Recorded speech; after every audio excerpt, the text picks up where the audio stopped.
I gotta lock in. Y'all saying this is so messed up?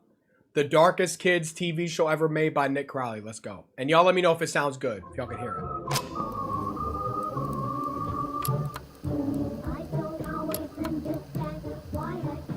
Oh my God. Look at all. Oh no. It's the winter of 1985. A family living in a remote region of the Philippines receives a package at their door, which contained a single VHS tape and a note stating that the contents were for the children of the house. And so the kids were gathered up one by one and sat in front of the television where the tape began to play, introducing them to a brand new show called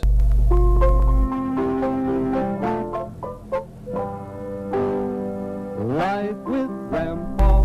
This was the experience for hundreds of kids across the world, made to watch a seemingly harmless puppet show about a grandpa and his family, with most of the young viewers loving it, gladly watching this episode and the many others that would be sent later on, over and over again, blissfully unaware that what they were being shown would someday come to be known as one of the most disturbing rabbit holes in the history of children's media. This is the story of Life with Grandpa, the darkest kids show ever made. First of all, looks innocent enough. Second of all, shout out Grandpa. Third of all, you get a package at your door with a VHS tape and then you just put it on for the kids? Did they order it or did it just show up? What happened there? Nothing can harm you when Jesus is near. Dad, I don't want you to leave. Can I persuade you to subscribe? Before we dive any further down this rabbit hole, I want to first thank today's video sponsor, Salem. Won't you come along? Azzy, enjoy that pizza. This is Life with Grandpa, a straight-to-VHS show made for children created sometime in the mid-80s. Wait, so are they people? I'm just kidding. These are probably the creepiest puppets I've ever seen in my life. The program followed a family of humanoid puppets on their journey to teach the audience lessons loosely based on Christianity through the use of stories, skits, and songs, acting as a guide for children to live their best possible lives for Jesus. We're continuing with some more lessons about prayer. Are you all ready? Yes, sir. Yes, sir. Nothing wrong with that. Sir. Thank you, Lord. Such sweethearts. The show was set up in an episodic fashion, never following any main overarching storyline, and instead, each installment would be composed of a series of shorter segments, recounting past experiences from this family, with an occasional musical number thrown in here and there. We don't have a sad God. We have a happy God who wants us to be happy too. Unsurprisingly, the main character of the crew was Grandpa, who acted as the show's host, often being the one to teach the episode's central messages not only to his on-screen family, but to all the kids watching at home. But it's my kite. But wouldn't you like to pray that some poor little boy who doesn't have so many toys and blessings as you do will find your kite? Yes, Grandpa. As he was made to be a wise, almost religious-like figure, whose words were never questioned. Often seen by his side was his wife, Mother Maria, though for as often as she's shown, she rarely has much to say. Yes, thank the Lord for such a good, sweet boy. Thank the Lord, y'all. That's all we can do. Typically only chiming in when she's reiterating Grandpa's messages to the children. And of the children, there was Davida, Techi, and Davidito, with the last. Alright, I'm gonna stop right there. What kind of names? You had me at Takicha, but then Davidito came out and I was like, I'm done. We can't. Also, this is like, I'm low-key surprised because this is some shit that I would have watched as a kid. My mom would always buy like those VHS with like the Christian messages in it and stuff because I grew up Christian. I remember there was like that cartoon with the little like angel. If anybody remembers that, if y'all grew up Christian, like this is something my mom would straight up throw on. I'm a little nervous. Latter being one of the show's central figures, landing right next to or potentially even ahead of Grandpa in terms of screen time, as Davidito often got his own segments and told his own stories directly to the audience. Hello, children. Would you like to hear some exciting prayer adventures? Yes! This first story happened when I was very small. And though it's never outright stated, it's clear that Davidito was put on a pedestal, with the child often getting special treatment and being showered in gifts, as the family clearly seemed to favor him. Thank you, Uncle Al. It's called a kite. We want to give you a little surprise because you were such a good witness. This brand new tape recorder is for you. Thank you, Jesus. with there never being an explanation as to why. This is the core group of Life with Grandpa, with the only other reoccurring characters being Aunt Sarah and Uncle Alf, a couple that was often shown around the house helping Uncle look Alf after give me the kids. creeps. And despite this looking like something pulled straight from the depths of the uncanny valley, the content within the show didn't really seem all that troublesome. In fact, it appeared fairly normal, and not too unlike the many other low-budget religious shows of the time, highlighting themes like obedience. Nothing short of right is right. Hold up, go back. Go back, because why it look like Jesus streaming? Why it look like Jesus reacting to this video with us? Hold up. he was ahead of the game, y'all. He was ahead of the game. Themes like obedience. Nothing short of right is right. Yes, so the right thing is... To obey. Sharing. Good morning, Davida. I have a surprise for you. Oh, can I see it? I would like to share my cars with you. Which ones do you like? And loving everyone. Very polite. That's really sweet of you, David. Thank you for that nice, generous present. What present? That nice kiss. A kiss makes a real beautiful gift or present. Though mixed within these fairly standard teachings, you'll find other moments that are far more unusual. Oh? Don't run down that gravel hill. Davida! Oh, Davida. She's bleeding, and her cut is all covered with dirt. And I don't even have a tissue to wipe it with. I'll just have to lick it clean and spit out the dirt. Oh! Hold up. Spit out that dirt? Wait a minute. They teaching these kids to lick the... The show featured a lot of strange underlying themes that seemed to have nothing to do with religion, or at least not the conventional beliefs of Christianity, with one of the more obvious being its unprompted disdain for doctors. We'll have to really pray that there won't be a scar. Soon afterwards, there was no sign at all of the deep gash on Davida's forehead. Surely a doctor would have stitched it, but our God is still a God of miracles. Praise the Lord. As well as its constant endorsement of spanking. Jesus spanks us because he loves us and wants us to obey and be good. Hold up! When was the last time any of y'all got a spanking from Jesus? See, that's the thing. They're conditioning these kids to be like, oh, okay, so spanking is... And I'll be real, I got spanked as a kid because I was a bad kid. But my mom never hit me with her hand. We had like a special little board. And when she bring out that board, it's time to run. You spanking to the beat? We're really sorry. So if the Lord should spank you a little bit or correct you, it's for your own good. It's because he loves you and wants you to be good and obey. And while these are certainly strange, by far the most... Hold on, Max said the booty board. Bro, okay, listen, I think that's better than like getting hit with their hands, right? I don't think, because my mom and my dad, they would never hit me with their hands. One time I was real bad. My dad made me go outside and take a branch off a tree, and he whooped. Cash Bowl with a 2 said, about to eat a grilled cheese, take the L. And then Mr. Jackson with the 5 said, dude, I'm telling you, you're not ready for this. It's so bad. Oh boy. Here we go. glaring indication that Life with Grandpa wasn't just your typical kids show came from the program's stance on women, with the first major example coming from a song made for the young girls watching on. So do the dishes and clean the floor, and God can show us something more. I'm ready for any job at all, whether it's great or whether it's small. I'm ready to go, ready to stay, ready my place to fill. Ready for service, lowly or great, ready to do God's will. The message behind this song is clear. If you're a woman, then it's your job to cook, clean, and have babies. And that's about it, as this is God's will and your sole purpose. Hold on! Why was he? So do the dishes and clean the floor. existing.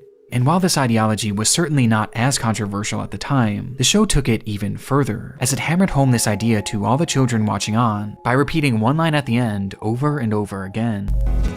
Trust and obey, for there's no other way. Trust and obey, for there's no other way. Trust and obey, for there's no other way. Making it clear that this was a lesson that the showrunners didn't want these kids to question.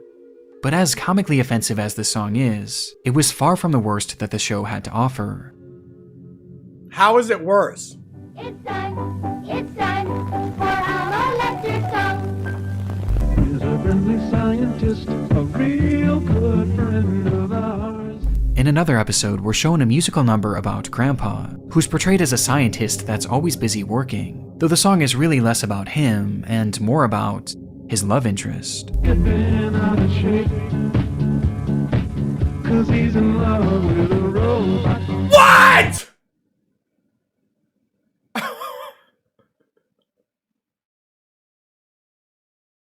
Bro! This robot got boobies!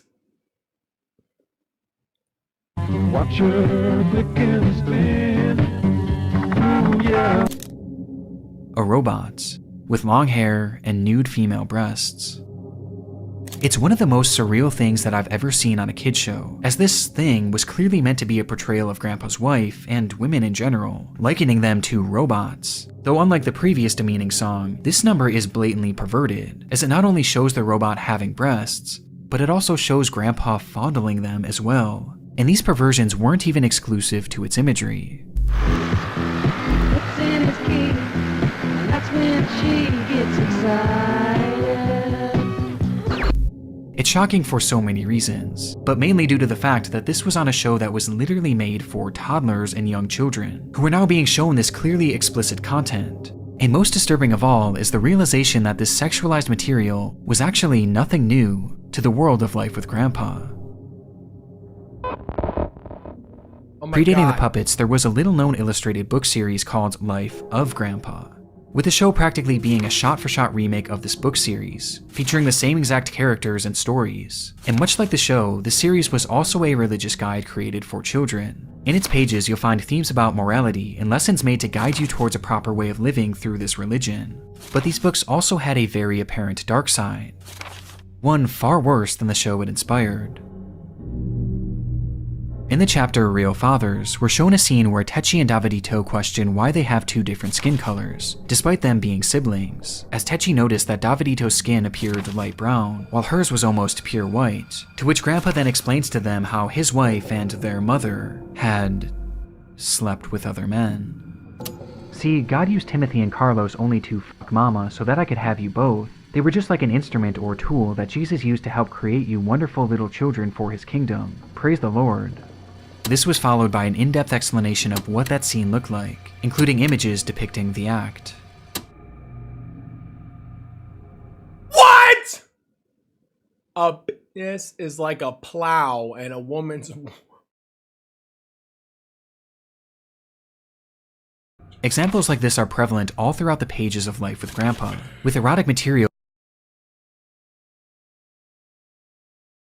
being shown constantly with no regard as to how inappropriate this is to be showing kids. Which begs the obvious question, why? Why was Life with Grandpa so blatantly perverted? Well, the answer lies with the author of the books, and the reason for the show's existence, David Berg. He shall send his angels with a great sound of a trumpet, and they shall gather together his elect. That's when Jesus is going to come back, to rapture his saints, to gather them together. Born in 1919, David grew up a devout believer in Christianity. Hold up. This dude straight up, I'm calling it right now, this guy's got 7 terabytes. Right now. Max, what the hell is that donation? But wanted something more from the religion. He dreamed of one day starting his own group with his own teachings. And in 1968, at the ripe age of 50, he decided it was time to do just that. The group began in Huntington Beach, California, and went by many names over the years, like Teens for Christ, the Children of God, the Family of Love, the Family International, or just the Family. But regardless of its name, there was no denying what this group was. A cult. A cult led by David Berg. Berg would find young hippies and those struggling with drug addiction and mental health issues, and convince them to join his group by stating that the end of the world was coming soon, and that they needed to follow in his path and join his family to save their souls. It was pretty standard cult ideology, but at the time it was extremely effective, with the sect amassing a staggering 10,000 members at its peak, and at first, David got by with fairly standard teachings from the Bible, although this wouldn't last. After some time, Berg began addressing his followers via frequent illustrated messages called Mo letters that featured his ramblings and teachings from the time, with Berg slowly ingraining into his members that the contents of these letters should be taken as seriously, if not more so, than the Bible. In one of these letters sent out in 1972, Berg claimed that God was going to destroy the United States and that the group needed to flee the country immediately, with Berg demanding that his followers spread out all across the globe and open up communal homes where members could live as one, far away from the public eye. As a result, many members packed up their things and left right away, leading to roughly 130 communities being established across 70 different countries, essentially overnight. This mass migration had an extremely significant impact on the family, as it left practically the entire group outside of the United States, and more importantly, outside of the United States jurisdiction, meaning that Berg can now get away with far more than he used to. And unsurprisingly, this is where he began to tighten his control.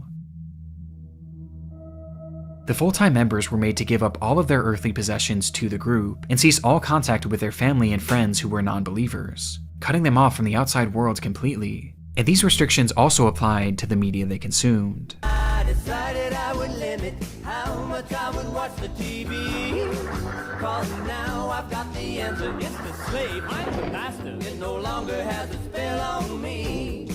In his teachings, Berg denounced all forms of entertainment made outside of the cult, since he believed that this would poison the minds of his members and potentially sway them into leaving the group. And so instead, Which one of y'all's he insisted that his followers only consume media that was produced directly by the family, with these works often being created by Berg himself or the other followers he enlisted, and then shipped directly to the members' homes, leading to hundreds if not thousands of videos, movies, and TV shows being produced and shared among the family. But for Berg, SOS. this wasn't just about providing entertainment. It was really all about controlling the minds of his group, and even more importantly, indoctrination, with his primary targets being children. From birth, most kids were not shown any media other than what the cult gave their parents, with these works quite literally shaping their minds into following everything that the cult believed in without question. The main themes of these were usually things like always be happy, more than 70 little muscles form a proud face, but only 14 muscles put a smile in its place on your face. always show love, and never, under any circumstances, question your parents. It's always best to do it 'cause Daddy said so. Do it 'cause Daddy said so. Do it 'cause Daddy said so. Trust, obey, and do it 'cause Daddy said so. Do it 'cause Daddy said so. Because Daddy knows best. And Life with Grandpa was no exception, as it too was created by the family in order to instill their beliefs into its child viewers, with the line trust and obey being hammered home time and time again, as those creating the programs didn't want their kids questioning any of the practices, and so they were teaching them to simply smile along and trust the adults. But because the group was the one producing and distributing the content, they basically had no regulations placed on them, meaning that they could include whatever they want in these shows without any repercussions, leading to many of the showrunners exploring some of the group's more controversial beliefs, which becomes extremely troublesome when you realize that the family wasn't just your standard cult, and instead, it was a sex cult. Don't say it! Oh boy. Yeah, you know, that's really dangerous, because when these little kids are growing up, do what Daddy says so. Oh. When you think of Adam and Eve in the Garden of Eden, what are you thinking about? You think about a beautiful naked man and a beautiful naked woman. And what is the first thing that a beautiful naked man and a beautiful naked woman would, of course, naturally do as soon as they saw each other and nobody else around? Share an apple. Just one look was all it took. And bloop. David Berg. Did this motherfucker just go bloop? Hold up, beautiful naked man? He swing both ways? Was a deeply perverted man. The idea of sex consumed him and seeped its way into essentially all of his teachings. I think Adam and Eve are over there behind those bushes right now, busy making, not pina colada, I think they're making some other kind of juices. And once his followers were outside of the US, he began to preach something he called the law of love, which essentially said that the family should be showing all people love, and that love should come in the form of sex. I practice what I preach, and I preach sex, boys and girls. Hallelujah. I practice what I preach, and I preach sex, boys. And so he told his followers to open up their relationships to outsiders, calling the practice sharing, as you were made to share your partner in the hopes of enticing new people to join the group. But he wasn't satisfied with just this, and instead he began to mandate that the women of the group participate in something he called flirty fishing. Also known as FF, flirty fishing describes the practice of women going into bars at night in order to pick up lonely men, who they would then entertain for the night. The goal of this was to convince these men to join the family, though more realistically, the goal was also to make money, as they were made to charge for their services, with the women being told to seek lonely businessmen. And this is something that Berg not only pushed heavily, but outright mandated, insisting that every woman in the group do this or face being removed from the family, even those who were married. And Berg was so serious about this that he sent every colony report forms so that they could report how much flirty fishing was being done, in order to check their statistics and make sure that they were up to par. Understandably, many women of the group were concerned by this and wanted nothing to do with it. They had However, stats. most of them had moved all the way across the world and sacrificed all of their belongings to be in this group, meaning that their removal would leave them with nothing. They were trapped. Simply put, Berg was forcing the women of the group into prostitution, and he was shameless about it too, calling them God's whores and Christ's hookers. The worst of all, Berg knew that flirty fishing could put these women in grave danger, as he admitted to them that violent assaults were going to happen, but he said that if you want to live, simply don't resist. And if you do get hurt or even killed, that's entirely your fault, as after all, it was God's will. And this was on top of a myriad of other horrific things that Berg said that I can't even repeat here. But the man saying all of these horrific things was the same man who wrote Life with Grandpa, and he used this medium to normalize his sex cult's beliefs for the children watching, which gives more context as to why women were portrayed in the way they were in these books and the show, as Life with Grandpa was breaking down the young girls watching and grooming them for a life of prostitution that they were made to accept without question. Trust and obey, for there's no other way. Trust and obey. Though the show wasn't only for preparing the kids for the perverse lifestyles they were headed for, and instead, they were already becoming well accustomed to it. Throughout his Mo letters, Berg also began to preach that children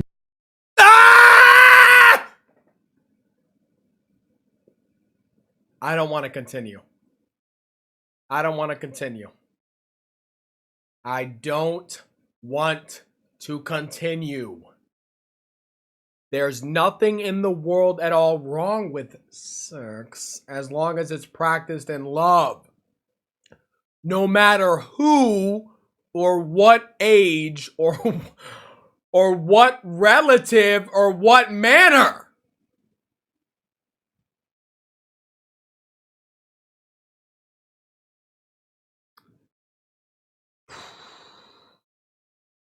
should be involved in these affairs and sharing as well, stating that he believed age should have nothing to do with it. In fact, I hope all of our young kids, I hope they won't have all those frustrations from deprivation demanded by the system.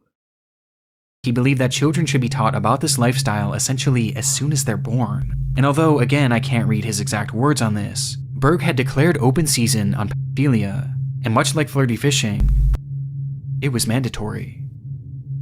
The abuse that followed is unimaginable, at a scale far too large to fully know to this day. Abuse that the parents of the children not only allowed, but often participated in, with one of the more notorious large-scale accounts coming from something that the group called the Love Video.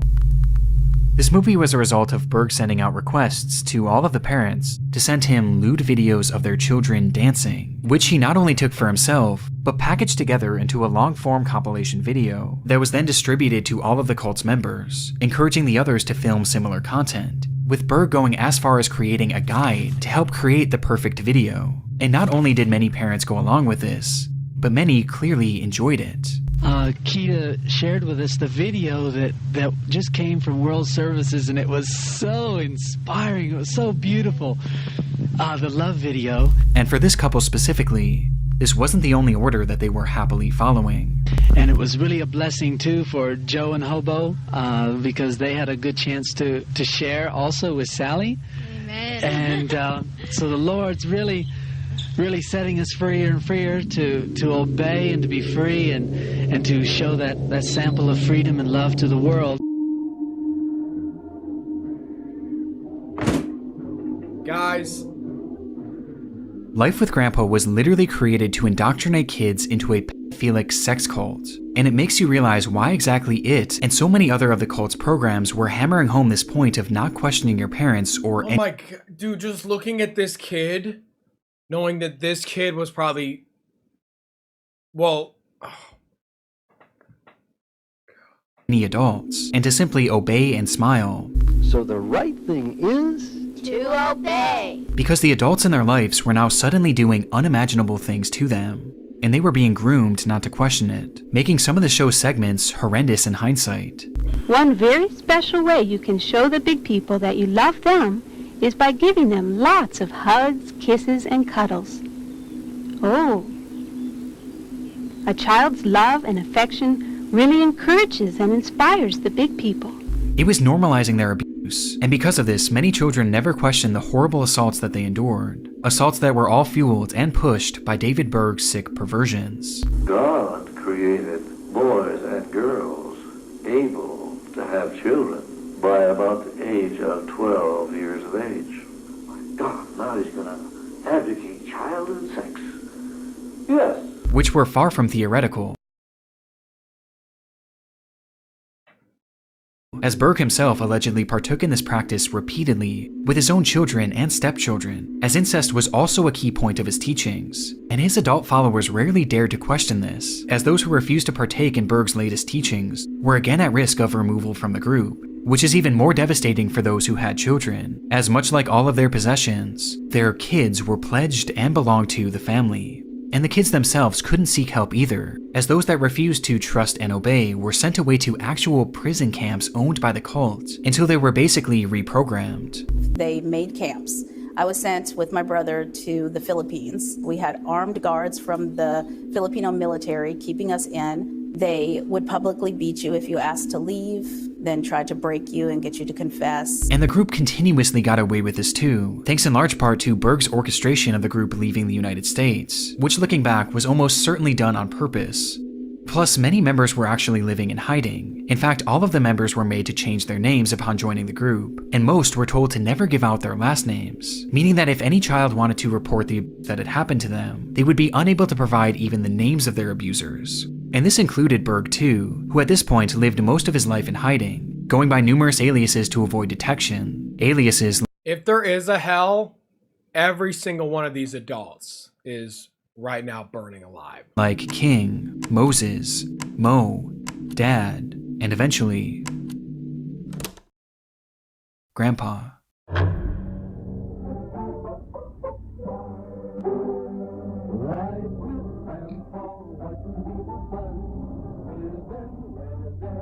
The entire show was about him, David Berg, which is why he was shown as a wise, unquestioned religious-like figure who the children were made to look up to. And that wasn't all, as the characters shown alongside Berg were also members of his real-life family that lived with him in a remote commune. Mother Maria was the nickname of Karen Zerby, David's wife who helped him run the cult and facilitate this era of— She looks like a devil! Look at her eyes. It's just something about... No. She don't look real. She don't look real. You can just tell she's got the devil inside her. Hypersexualization, while Aunt Sarah was based on Sarah Kelly, the woman in charge of running the prison camp made to punish the kids who dared question the family's beliefs. Sarah Kelly, who was responsible for me being held against my will in the Philippines. But the most grotesque detail to come from the revelation of who these characters are was that it showcased David Berg's polygamy, as he was actually married to many people in the real world, and 2 characters on the show itself, Mother Maria and Davida, his then 5-year-old stepdaughter.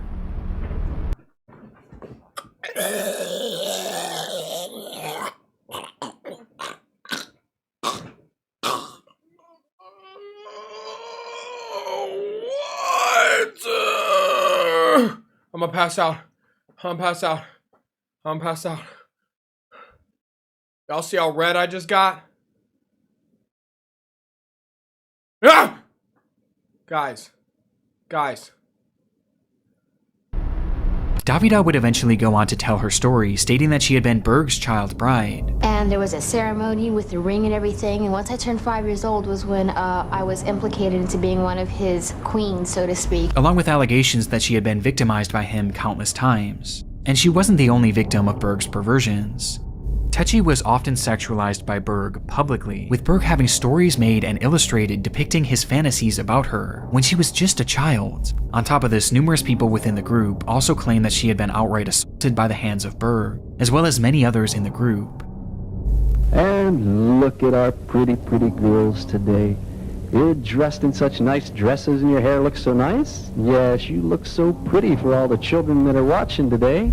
The context of who these characters are makes this already disturbing show that much more sickening. But of all of the horrible stories to come from the real-life characters of Life with Grandpa, there's one that is far and away the most horrific. The story of Davidito. Oh, great. I was calling him out for his Such a name. handsome boy, isn't he, girls? Would you like for David to share some more lessons? Yes, Grandpa. Are you all ready? The small gotcha has just donated $3. Hey Zach. So, what the fuck are we watching? Smiley face.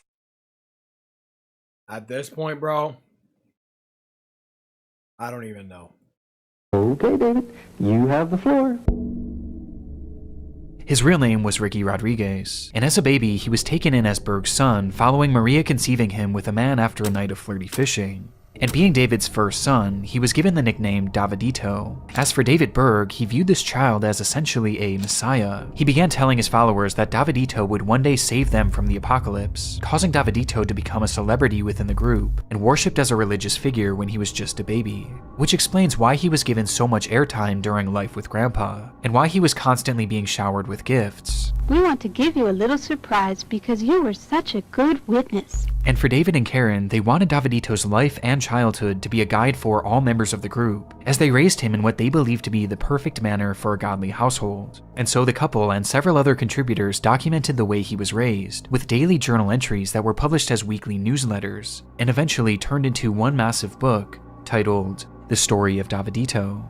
And the family truly believed that this over 700-page book was the ultimate guide for parenting and showed the only proper way to raise a child. Though what it actually showed was just how badly Davidito was being abused. Davidito is described laying next to his nude nannies, witnessing orgies involving his own mother, and being touched sexually by the adults around him, with these examples being presented through not only written stories, but actual photographs, with the adults involved having their faces removed and drawings placed over the top of them in order to hide their identities. The book was not only promoting sexual acts with children, but it was outright showing it, and showing it happen to Davidito. And because of this, we have a daily journal entry of all the abuse that this child suffered, starting when he was an infant. Despite all the heinous acts that had been going on within the family, they had up until this point gone virtually unchecked by the public eye. But the story of Davidito would prove to be the first domino to fall, as the book leaked to the press. Tonight, the cult Children of God, founded by Moses David Berg, he reportedly sanctioned sex among children. This immediately became a news story all across the world, and it began shining a light on the family and its twisted beliefs. But despite all the constant news coverage, and the story of Davidito being tangible proof of the How have I never heard about this? Right? This seems like it should be pretty big news, and I'm sure it was back then, but I would think we'd still be hearing about it today. Have y'all ever heard about this before that? 1,000 kids? Cult's horrible practices, there was still essentially nothing done to stop them, as very few arrests were ever made as a result, and even fewer resulted in convictions, so nothing was ever done to help Davidito. And so during his entire childhood and his early adult years, he stayed with the group, though the older he got, the more he began to see the family for what they really were, and the constant pain that he was experiencing eventually made him want to just run away from it all. And so, in 1999, that's exactly what he did, fleeing to the United States in the hopes of starting a new life. Though this was easier said than done, and no amount of distance was enough to keep him away from his tortured past. At one point during his time in the United States, Ricky actually opened up about the struggles he was experiencing on a website made for survivors of the family, and there he documented just how bad things really were for him and several others behind the scenes, living with Berg, appropriately titling the post, Life with Grandpa. It was apparent that he was haunted by this life that he tried to escape, as the trauma was an everyday cycle of hell, and he just couldn't take it anymore. Do you know that sometimes the Lord likes to test our faith, to teach us patience, and to really make us pray? This is just what happened to me once.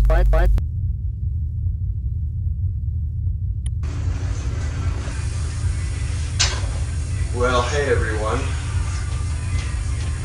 I want people to know that even though some of the things that I'm going to try to do are rather shocking and maybe not right in a lot of people's books, I want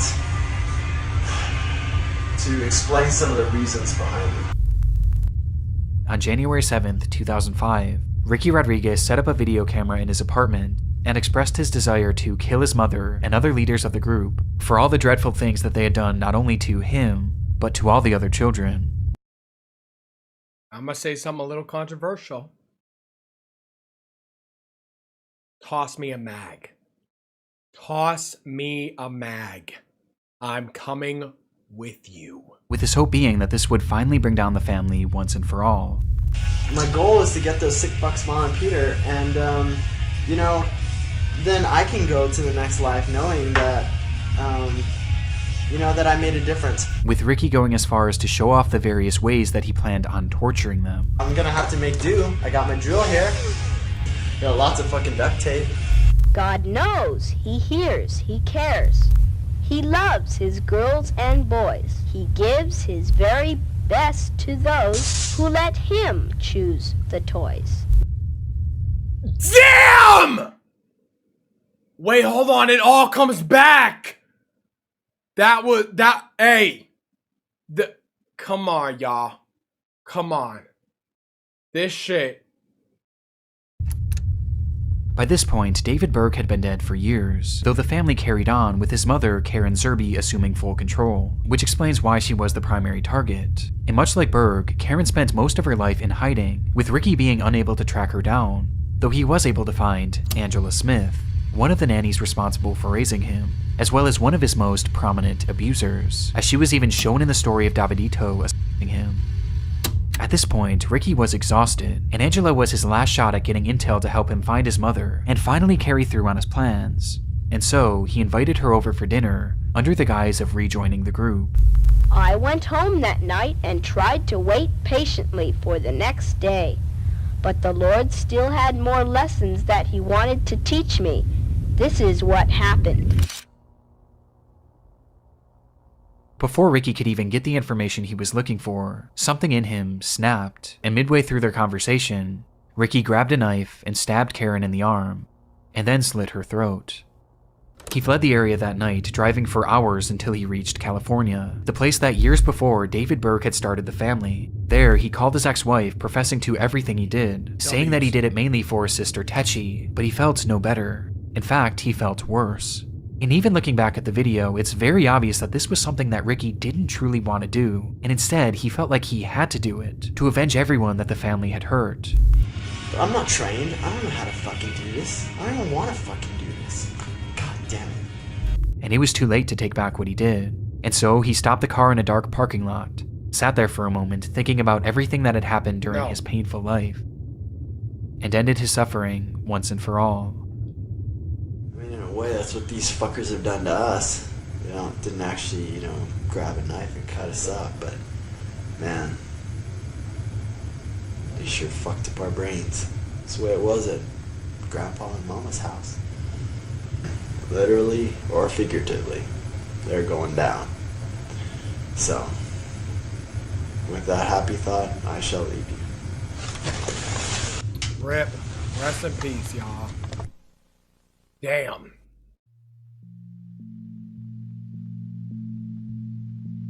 Ricky Rodriguez's death was devastating for the community of survivors of the family, and it caused shockwaves all throughout the family itself, as his final video was plastered all over the news. And though it didn't happen in the way he expected it or wanted it to, Ricky's life and death undoubtedly contributed to the decline of the family, and helped diminish the cycle of abuse within the group.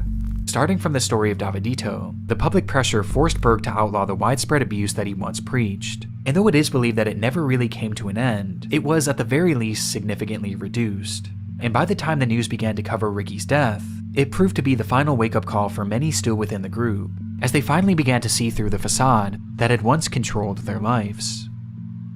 Like Grandpa says, prayer is powerful. When we pray, things will happen and things will be different.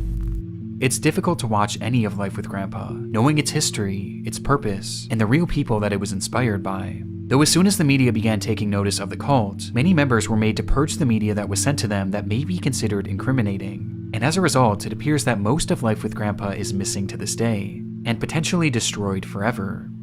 Currently, only 4 episodes have been recovered, and it's not even known how many more were released, or even what year the show started or ended. But considering how closely the show mirrored the book, it's possible that these potentially missing and destroyed episodes are much worse than the ones we have today.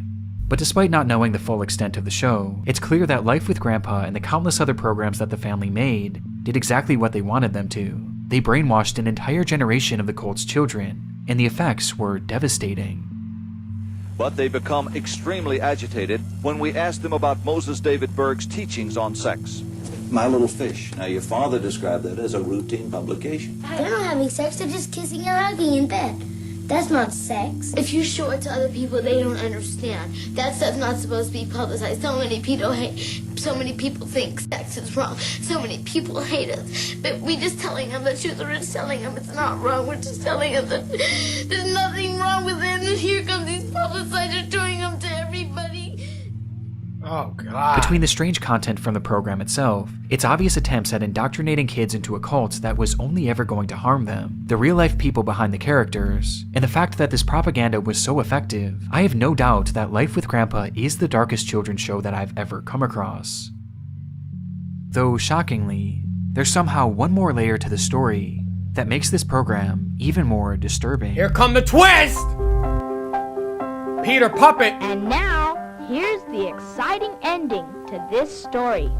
One thing that we haven't discussed yet is who was actually the one behind the creation of the show. There's no doubt that it's David Berg's stories and was probably done at his request, but who is the one actually making it? Well, unfortunately, most of the people who worked on the show have their identities hidden by only using their first names, or even using straight up aliases, so I could hardly find any information on any of them, with the exception of one: Peter Puppet.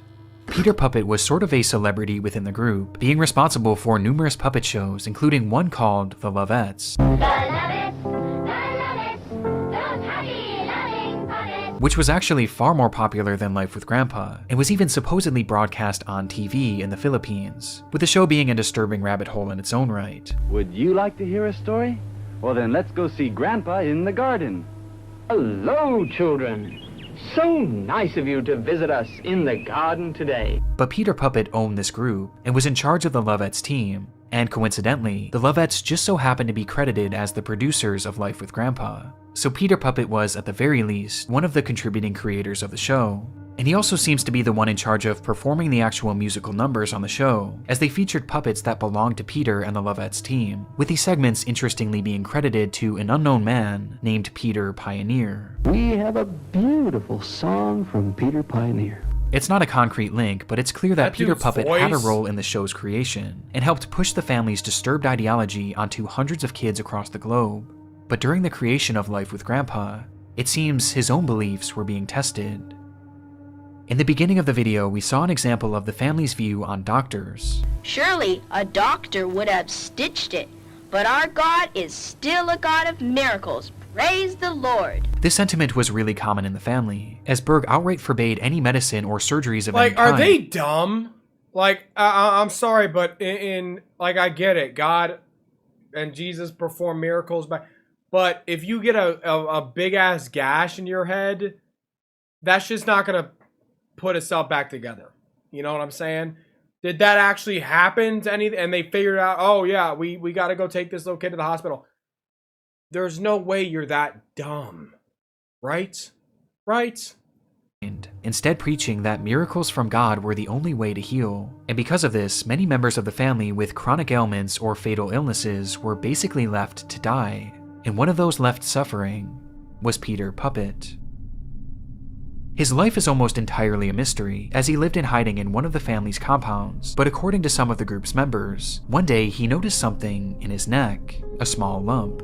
And over the next few weeks and months, it began to slowly get bigger and bigger, to the point that Peter had to go visit a doctor in order to see what was wrong. And it was there he learned that inside of him was an aggressive tumor that was only going to get larger. The good news was the tumor was actually operable and could be removed with little risk to his life, but the bad news was surgeries were against the family's beliefs. And so he turned it down, instead opting to go back to the compound to pray the tumor away with the other members. This, however, never happened. Instead, the mass began to grow at an even faster rate, to the point that those around him could notice it, eventually leading to Peter hiding away in his room away from the others, not wanting to be seen. However, at some point during his struggle, a photograph was taken, showing the entire compound he was living with. And in the background... Oh my God! Oh my God! Oh my God! Do y'all see him? Do y'all see him? What the fuck? What the fuck? Oh my God.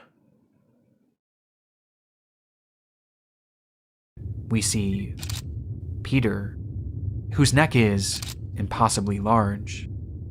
From here, it's said that Peter began to beg the family to take him to get the surgery, as the tumor was quite literally suffocating him slowly, turning him against the very beliefs that he once forced upon so many children over the years. But the family forbade it, insisting that he wait for a miracle that was never going to come. With nowhere else to turn, Peter Puppet supposedly ended his own life shortly after this photograph was taken, adding the final pillar of context to Life with Grandpa, a program that can only be described as the darkest children's show ever created. We've got to go now. Let's wave bye-bye, kids. God bless you. Come on, say bye-bye. Bye-bye. Bye-bye. Bye-bye.